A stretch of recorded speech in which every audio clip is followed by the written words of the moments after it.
You're listening to Heroes in the Moment. What's up, heroes? I'm Michael. And I'm Nathan. And today we're breaking down Ahsoka episode 4. Halfway through? Halfway through now. Yeah, We got are it right halfway this through time. now. And Ahsoka episode 4, all I can say is wow. Was that an episode? I loved every single second of it. What'd you think? I thought it was definitely the most fan service of the episode. It was fan service, but at the same time, the only fan service was at the end. Yeah. The rest of it was just good. I thought it was pretty solid. I do think it was the best yet. Oh yeah. But I'm still hesitant to call it great. I just feel like Ahsoka is the most boring character in her own show, and I don't get that. See, I disagree. That's what I'm getting. I think Ahsoka is a fascinating character that they're diving deep into, but I love it. And the fact that they're so confident that they're sending Ahsoka episode 5 to theaters speaks volumes, to select theaters, which is really cool. We're not going to get it. We don't get any of the cool stuff in ours. We don't get, we do, but we get better than other people do. Yeah. But we're not going to get this, unfortunately, because Yeah. I already looked. I already checked. I was like, I want to see We're in that hillbilly but we're area. not. But still, loved every second of it. So let's get right into this episode. We have to start off with the most, important thing. We have to. And that being the return of Anakin Skywalker. What'd you think? Honestly, man, I didn't like this part. I thought it was unnecessary. Like, first of all, she falls off a cliff and then she ends up in the spiritual plane. First of all, that's dumb. Like, she should have ended up in the water or at the bottom of the cliff.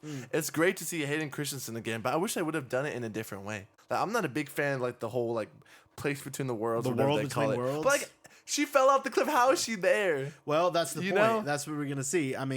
I don't know if she didn't land in the water and her body is still there. It's just her mind and her force spirit So she's just that's out of there. it. Or if she did fall through the portal and while she was in the water, she did enter the world between worlds. But I think it's super cool. And just seeing Anakin, I think he looks good. I know they looks a de-aged lot him, better than but he looks really Obi-Wan. good. But Obi-Wan, they didn't de-age him at all. That was the thing. They just Yeah, did hair. and he's playing like a 20-year-old. Like, what is this? Yeah, they didn't do it. But here they de-aged him. I think he looks good. He looks just like Ahsoka would remember him from Clone Yeah, Wars, Snips. which I thought was really I was cool. like, oh. The Hello Snips in live action was incredible. It's so weird, like seeing them interact in live action. Oh, it's so cool. You know? And I can't wait to see this week's episode because I know it will. But I think it was really cool to see it. She lands in the world between worlds. I think this is a fitting place to introduce it because we knew it would have to deal with it. And the fact that she's talking with Anakin, whether it being a Force ghost, whether it just be a vision of her mind, or however it be, is really cool to explore. But one thing to note is they did start, as the episode ended, they started to play Vader's theme. So I'm like, can we trust this Anakin? Is he the Anakin he says he is, or does he have other plans in mind? Is We he don't know yet. actually evil? Is he actually evil? We don't know yet. But it's cool to explore, and it's cool to see the world between worlds in live action because it looks really good there as well. It's a really cool place that they explored in Rebels. The fact that it's a world literally between worlds. The fact that they essentially could go back and look upon, and there's rumors like we talked about in the last podcast. There's rumors that they're going to look back on the Mustafar fight, and we're going to see images of Ahsoka watching. And then there's also the potential of Ahsoka joining in on that fight. That would be really cool to see as well. There's also rumors that we're going to see the Ahsoka Vader fight, but in live action. There's so much that would endless be cool. possibilities. But as far as the Mustafar stuff goes, I just feel like it's unnecessary. Like, I feel like they're using this place just kind of as an excuse, like, to just do fan service. Like, Yeah. that's what the writing feels like. Like, yes, we like to see that, but like, do something original with it though. Like, don't just put it in there so we Yeah. can see more live action of something that's already happened. I get that, You but know? at the same time, it is original. The world between worlds is original. Not the fact that going back and showing stuff, but this whole world concept that Dave Filoni created in his own mind is just really cool to explore.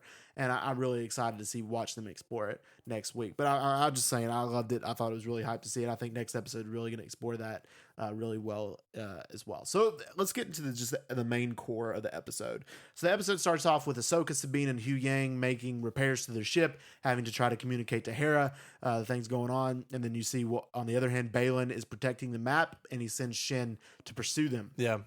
And I think, this is a really good setup. It's very Star Warsy, and I like the idea of they're making their repairs, and then they got a looming fight on their hands. Yeah. And then we get a droid fight, which was I cool. was not expecting that. Hu Yang going at it with the he's boxing. built like that. That was cool. Have we ever, besides like R2-D2 and Chopper, have we ever seen like a droid fight like this? I don't think so. So that's really cool. Yeah. To think about, besides battle droids, but that was really cool, and I did enjoy that. And then we see Hera. I did predict this. She went against orders and went to with go after Jason Ahsoka and or Sabine. whatever. Yeah. So she did go against orders. I did predict that, but the rest of the episode I did not predict, which I was appreciative of. Yeah. I was like, okay, I was not I right. did not So see it that was coming cool. either, I didn't yeah. see it coming, and I enjoyed it. And then we see the long-awaited Shin confronting Sabine and Merrick confronting Ahsoka. What do we think about this part? I was definitely hyped for this part, and I liked how they switched back and forth between these really two cool. fights. I do think.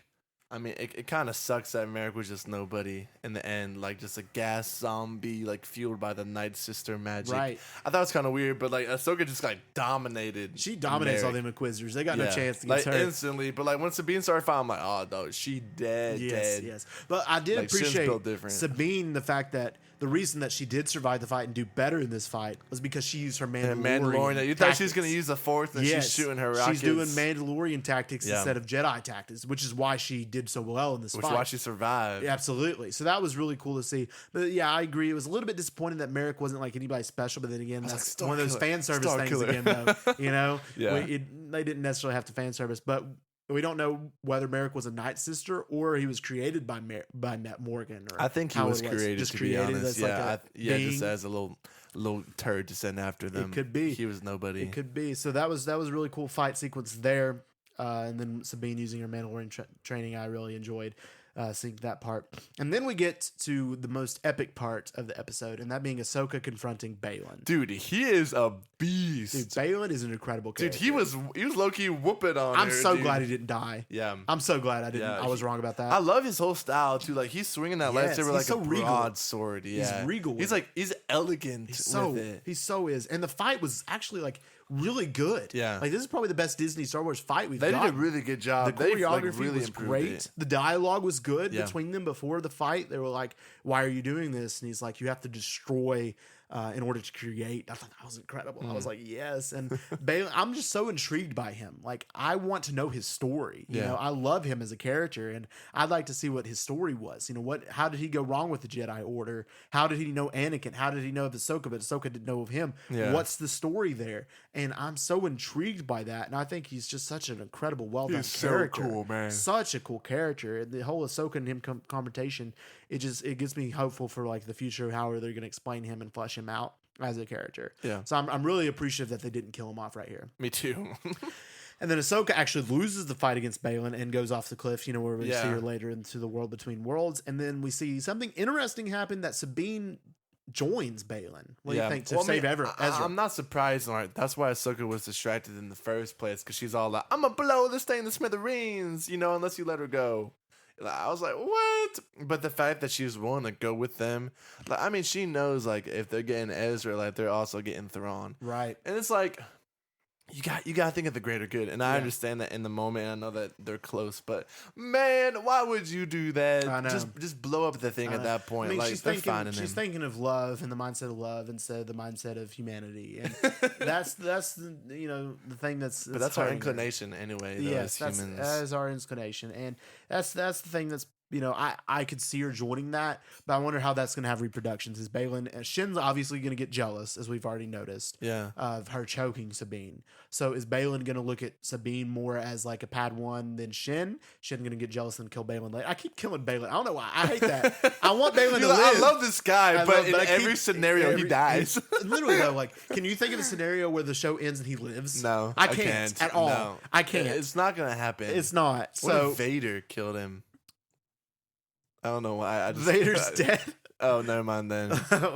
But what if he goes to the war between worlds and Anakin kills him? That would actually be kind of crazy. I don't think that would happen. No, that would not happen.